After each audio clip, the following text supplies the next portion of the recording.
Would it surprise you to learn that Ukrainian President Zelensky somehow managed to buy 2 multi-million-dollar yachts? That's right, totaling $75 million. And he did this apparently just a few days ago, according to documents. You might want to hide your purchases when you're Zelensky, though, because you have to have friends sign your paperwork for you so you can actually hide it, right? Do it through either a money laundering or a proxy. That's how you buy things if you're Zelensky. Remember when there was all that furor about a year ago when his wife was begging for money from world governments and then was also caught having gone to Paris and buying all those expensive jewelry and bags and everything. So so America sends you a lot of money, and then your wife goes shopping in Paris. See how that works? Well, now Zelensky has bought 2 yachts, according to journalist Shazed Nasir. 2 of Zelensky's closest friends. Now keep this picture up on your screen. 2 of Zelensky's closest friends purchased 2 yachts, and they're moored in Abu Dhabi and Antibes. Just a few days apart, they purchased these. 2 friends who are brothers, Sergei Shafir and Boris Shafir. Now let's see if you can guess which one is named Boris. I can't read the name tag. I'm guessing the one on the right. Yeah, I know. I was just going to say, like, if you had to pick these guys out of a lineup, can you guys name the guy named Boris? Okay. I'm going with the guy on the right. I'm just saying. There's an archetype for the name Boris. I think so, and I think he's living up to it, Boris. You're looking at it. You're looking at Boris. You're looking at fat and happy Boris. So here are the documents. According to the documents that this journalist has uncovered, the 2 yachts are named Lucky Me and My Legacy. The one you're looking at here on your screen is Lucky Me, and the other one is My Legacy. See in the upper left-hand corner of your screen there, and you can see the purchaser, and you can see the name right there in the second box, and you can see the purchase date and the purchase price. $25 million for that one, and the other one is there it is, $49 million. Maybe you round up with some taxes and so forth. It's $75 million total. So is this where Zelensky will spend his days in exile after he's thrown out of government? You can take a look and see what the My Legacy yacht looks like on for sale, and you can see the beautiful photos, and they do a full video and fly over with drones, so you can really get a sense of it, you know? Oh, I look forward to watching our government seize it when he's called a Ukrainian oligarch. Right, exactly. That'll never happen. Well, I was going to say, he can take it to sail to Italy and stay in his villa, right? His $50,000 a month villa. Oh, yeah. Yeah, that was another purchase, of course, that was uncovered by some eagle-eyed journalists. Americans, of course, are paying for this luxury, though, your tax dollars, so Zelensky can live in luxury. Now you might say, wait a second, hold on a second. Perhaps his close Boris friends there just wanted some yachts, and it has nothing to do with Zelensky at all. But not so fast, because there's where they say where there's smoke, there's fire, and they've done this in the past. And according to the Pandora Papers, we've covered this extensively here on the show. The Pandora Papers revealed Zelensky used these proxy buyers before for other proxy purchases using offshore accounts in the Virgin Islands and Belize. The Organized Crime and Corruption Project found that, I love the name of that, by the way, the Organized Crime and Corruption Project found that Zelensky's current chief aide, he's like right-hand man, Sergei Shafir, was part of that offshore network. He makes purchases on Zelensky's behalf. Offshore companies were used by Shafir and other business partners to buy pricey London real estate and pricey African real estate and pricey Italian real estate, and now some pricey yachts.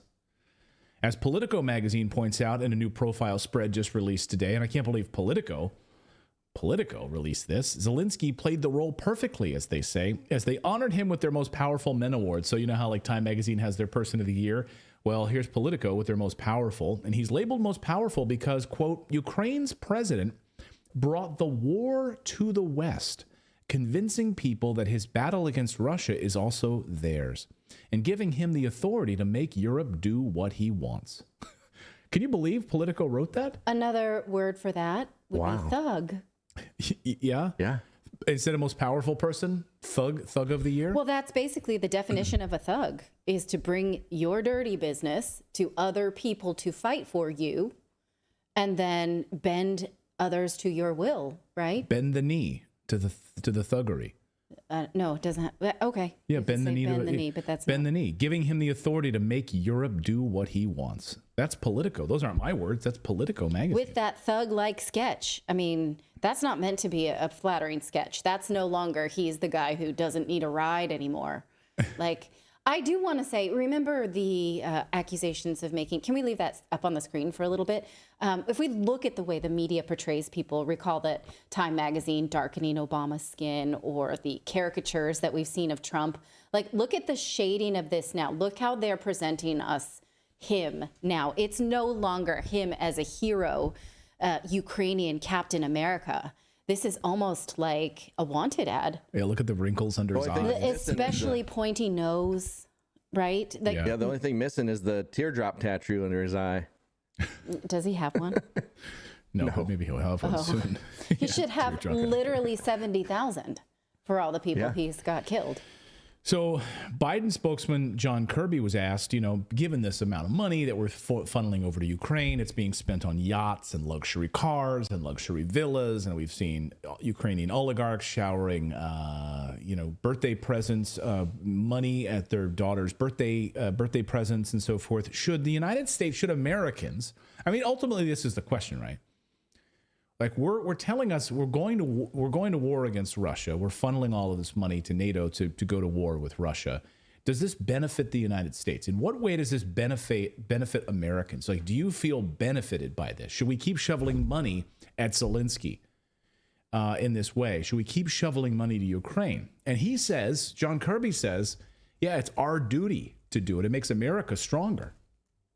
Supporting Ukraine strengthens our national security. It's the right thing to do, not just for the Ukrainian people, but for the American people as well. Countering Putin's ability to wage war on a neighboring nation may actually prevent a larger conflict in which American troops might be needed. And it sends a strong signal to other would-be aggressors who may be considering military action and invasions of their neighbor's territory that sort of action is unacceptable, and they will pay the consequences. They will be held accountable by the United States and by the international community.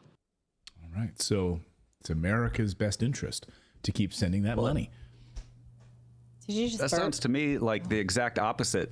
No, it sounds to me like the exact opposite. Like, how is getting involved in everything that goes on not getting us more involved in war? You know what I mean? It's like he's like, oh no, by getting involved in that, it keeps a broader conflict from getting out of hand. It's like, but we're getting involved in it. We're already making it a broader conflict. Right. We created the broader conflict. Do you not understand? Like, we created the broader conflict by us not being there, not building all of these military bases there, not sending HIMARS there. We would be lessening the conflict, right? De-escalate. Right. But we're not. His body language shows me he doesn't even believe that BS. No, he doesn't believe it at all.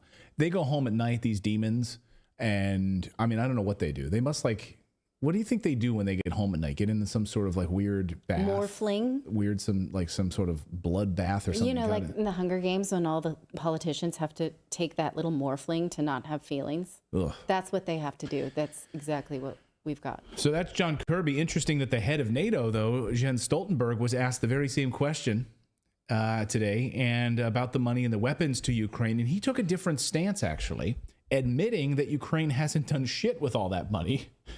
They haven't moved an inch. Listen. Then, of course, what you have seen is that even with this substantial, significant military support from NATO allies, they have not, over the last year, been able to move the front line. And that just reflects the fact that we should never underestimate Russia. Their defense industry is on a war footing. They are able to resupply their forces with ammunition and new capabilities. They have got significant amount of ammunition from North Korea, and there is a willingness to sacrifice people in this operation, which also makes it hard for the Ukrainians to achieve the territorial gains we all hope for.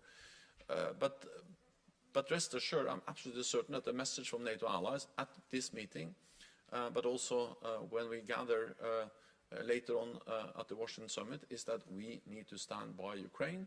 It is in our security interest that President Putin does not win this war. Yeah. Good Wait, luck with wait, that. wait. Thought you guys would enjoy that. They're willing to sacrifice people, and that's unfortunate. Right. He says that Russia is willing to sacrifice people. That's how you can't really beat Russia. We're not willing to say. He basically draws the conclusion that we are not willing to sacrifice people. Aren't you though? Are you not laughable. counting? Have you not learned to count? Over 400,000 dead now in Ukraine. I mean, we have numbers, which I'm going to get to in just a minute, which are astonishing from today. New numbers about how many Ukrainians are dying every day right now. Like, but Russia is only concerned. No. You're not concerned at all about the amount of Ukrainian dead. NATO doesn't give a rat's ass. Otherwise, you'd be a member of NATO. No, they're proxy deaths. They're not ours. They're theirs. At all. They don't care. NATO is killing these people left and right, and they don't care about it. And what about all those Russian sanctions, which you guys were telling us all about, right? All these Russian sanctions that have actually hurt the West more. They haven't done crap to Russia. Instead, Russia today, Putin said Russia's banking sector is doing great, and he was asked specifically about these Russian sanctions. Listen to his take on the banking sector in Russia. This is today. Watch. Наши недоброжелатели, видимо, не рассчитывали на то, что банковский сектор России будет проходить таким образом все сложности, которые создаются извне. Не учли, казалось бы, элементарную вещь, что банк – это не просто кубышка, где деньги лежат, а это часть экономики. И банковская сфера отражает состояние экономики в целом. Безусловно, конечно. Ну и банковский сектор готовился, конечно, к разному развитию ситуации, но экономика оказалась устойчивой, поэтому мы видим экономический рост. И банк функционирует. На этой базе, конечно. Да. Ну и знаете, все-таки еще раз показало, что нас не удалось изолировать. Поэтому вот расчеты в национальных валютах идут с дружественными странами очень активно, невзирая на всякие вторичные санкции и прочее. Yeah. So he looks actually pretty healthy for a guy the West told us died last month. Twice. I think he died twice last month, right? Putin did.